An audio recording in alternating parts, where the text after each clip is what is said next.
नमस्कार सर्वांना. श्री स्वामी समर्थ. आबांची लाडकी ताई या यूट्यूब चॅनलमध्ये माझ्या गोडताईंचं, मैत्रिणींचं आणि दादांचं पण खूप खूप असं सारं स्वागत आहे. तर आज ना मदर्स डे आहे. म्हणजे मदर्स डेच्या माझ्या श्री स्वामी समर्थ आईकडून सर्वांना स्वामीमय शुभेच्छा. आणि खरंच सर्वांना ना माझ्या आईचा आशीर्वाद आणि भरभरून अशा शुभेच्छा. का तर आज आपल्या श्री स्वामी समर्थ आईचा म्हणजे आपल्या जन्मदात्या आईचा आणि माझ्या श्री स्वामी समर्थ आईचा दिवस आहे. तर इकडं ना मग असं थोडंसं फ्रेश वाटतं बघा ही फुलं बघितल्यानंतर. पण सकाळी सकाळी तर थोडीशी देवपूजा करायला माझी दररोजच्या दररोज रेग्युलर देवाला फुलं असते ती तर छान वाटतं.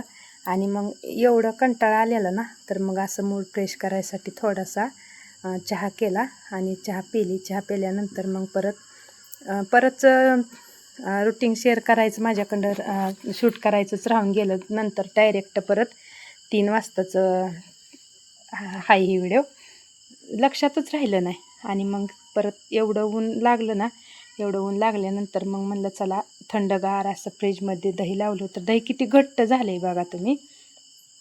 तर म्हणलं थोडंसं दही आणि साखर खाऊया. उन्हाचं शरीराला पण कसं थंडावा मिळतो त्याच्यासाठी.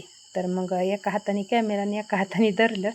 तर मग असं माझ्याकडं ग्लासवर थोडंसं दही सांडलं आणि मग त्यात साखर टाकून घेतली आणि साखर टाकून छान असं हलवून घेतलं. मिक्स केलं साखर आणि दही आणि थोडंसं त्यात गारा अजून थंड पाणी ओतलं आणि पाणी ओतून परत थोडंसं पातळ केलं असं लस्सी केल्यासारखं.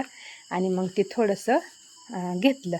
आणि बाहेर तर एवढं ऊन होतं ना खरंच काय विचारू नका. बाहेर जायलासुद्धा नको वाटत होतं. आणि मग ही लोणचं ना करून ठेवलेलं पाटीतनं बरणीत भरलं होतं. परत बरणीतनं पाटीत काढलं. कारण का खराब होण्याची पण लगी असं वारं पण लागलं पाहिजे त्याला. हवा पॅक बंद ठेवलं ना मग खराब होण्याची शक्यता असते. आणि जास्त पाटीत ठेवलं तर पाटी खराब होती, मग वेज पडतं पाटीला.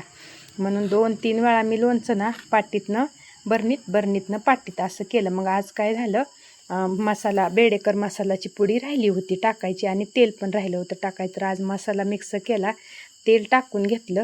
तेल टाकून घेतल्यानंतर मग छान असं लोणचं हलवून घेतलं. आणि हलवून घेतल्यानंतर आता आपलं लोणचं तर रेडी झाले. तर म्हणलं चला आपण बरणीत भरून घेऊया. आणि 2-3 वेळा मी बरणीतनं वतायची ठेवायची.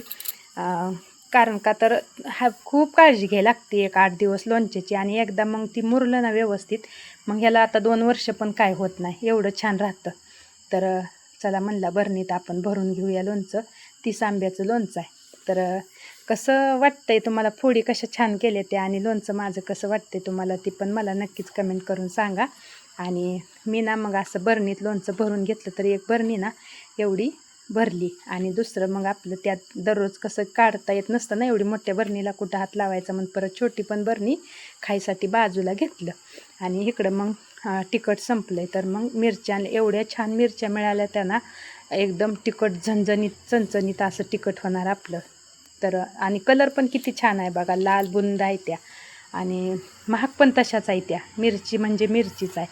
1.5 किलो मिरच्या आणल्या त्या आणि 260 रुपयाला किलो आहे त्या.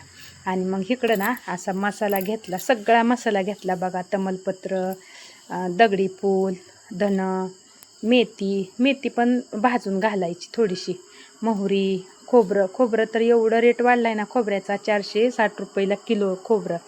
परत जिरी आणि आपला गरम मसाला असं सगळं मसाला आणलं. आणि आता ही भाजून घ्यायचं. तर म्हणलं अगोदर मिरच्या उन्हात घालून नीट करून घेऊया. आणि नीट झाल्यानंतर मग भाजायचं.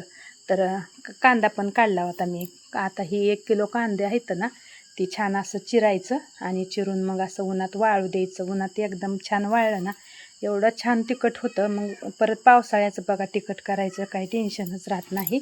आणि छान बारीक असा कांदा मी चिरून घेतला. आणि आता ऊन तर एवढा आहे, कांदा लगेच वाळणार, कांद्याचं काही टेन्शनच नाही. उन्हाचं लगेच कांदा वाळून जातो. तर मग छान असा चिरून घेतला बारीक मस्तमध्ये सुपात. आणि उन्हाला लावायला ठेवून दिला पसरून असा. आणि इकडं मग बघा सकाळीचा शूट आहे ही आता. तर किती असं फ्रेश वाटते आणि हिरवगार सगळं